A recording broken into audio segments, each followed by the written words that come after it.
Okay, so mga katropa, si ate ang ating challenger. Ate, kumakain ka ba ng puto? Opo. Okay, so si ate kumakain ng puto. Ngayon ate, kapag naubos mo 6 pieces na puto, maliliit lang yan, tsaka itong mineral water, within 5 minutes, say ng 1,000 pesos na ito, ate, kunin mo. So paano ate, kakasaka ba sa ating 5 minutes sitting challenge, kaya maubos ang pagkain ito nang hindi tatapos ang oras mo? Opo. Sabi mo, mauubos ko to. Sabi mo, mauubos ko ito dahil palaban ako sa kainan. Opo, maubos ko po ito kasi palaban ko sa kayo. Yun mga katropa, narinig nyo naman na mauubos daw ni ate. Yun mga katropa, narinig nyo naman mauubos daw ni ate ang puto na ito dahil palaban daw siya sa kainan. Kaya naman ate, mag-ready ka na dahil your timer starts now. Sige ate, lapakin mo na. So mga katropa, napakaliit lang ng putong ito. Sa tingin ko naman, ikakayanin to ni ate na maubos. Kaya mo yun ha, mag-concentrate ka. Kami? Matamis. Sige, sadyang matamis yan dahil masarap yung pagka-flavor niyan. Okay, ang flavor niyan ay yema, tapos yung ube, tapos yung may itlog na pula. Okay, so tuloy-tuloy lang ate ha, mahaba yung oras mo. Okay, 1 daw. Nakaisa na si ate at meron pa siyang 4 minutes and 27 seconds para ubusin ang puto na ito. Kaya mo yan. Huwag ka susuko ate. Okay, pangalawa, lakas kumagat. Kita nyo naman mga katropa. Ganito mga gusto ko sa challenger natin. Talagang palaban. Sige ate, kaya mo yan. Mahaba pa yung oras mo ha. So ang kalaban lang sa mga ganitong challenge mga katropa is yung kapag nabusog ka. Yun lang, okay. So tuloy-tuloy lang, pangatlo na agad. Napakahaba pa ng oras. Tuloy-tuloy lang ha. Huwag kakabahan natin ha.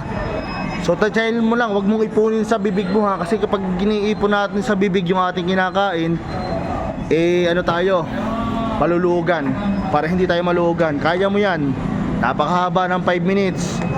Okay, so mga katropa, si ate ay meron pang 3 minutes and 32 seconds para ubusin ang puto na ito. At pang-apat na agad dinakutan ni ate. Ang galing ng diskarte, napakagaling mga katropa. Kung makapasin nyo, sa bawat pagkagat niya, isinasabayan niya ng pag-inom ng tubig na isuan, okay? Huwag masyadong kabahan natin ha. Mag-concentrate ka. Okay? Okay, so sa atin medyo nanginginig. May konting kaba. Tansyahin mo yung nasa bibig mo. Okay lang, okay ka lang. Okay, sige. Tuloy-tuloy. Last 3 minutes. At pang 5 na agad mga katropa. Kita nyo naman. Ganito dapat ang mga gusto nating challenger. Yung palaban sa paglapang. Sanay na sanay. Okay, tuloy-tuloy lang ha. Kaya mo yan.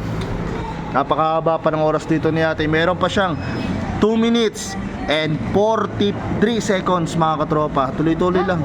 Ha? Wala ng tubig. Okay. Baka malugang ka ha. Tansyahin mo lang.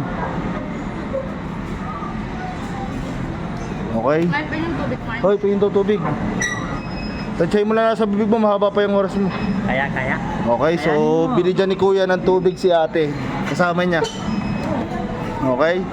So last na puto na yung kinakain dito ni ate. At mahaba pa yung oras niya. Meron pa siyang 2 minutes and 12 seconds mga katropa. Okay, kaya mo yan. So ito magaling na challenger natin mga katropa. Kahit may kaunting nginig sa kamay, talagang mabilis siya na ubos. Pinili talaga. Okay. So malapit na. Kailangan linis yung bibig. Okay. Okay. So nga. Yun, sinahid pa mga katropa. Okay na. So nga ate.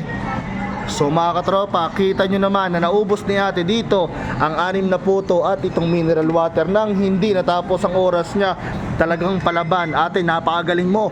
Busog ka na. May pera ka pa dahil dyan meron kang 1,000 pesos. Tanggapin mo. Ate, thank you sa pag-asa sa ating 5 minute sitting challenge. Salamat.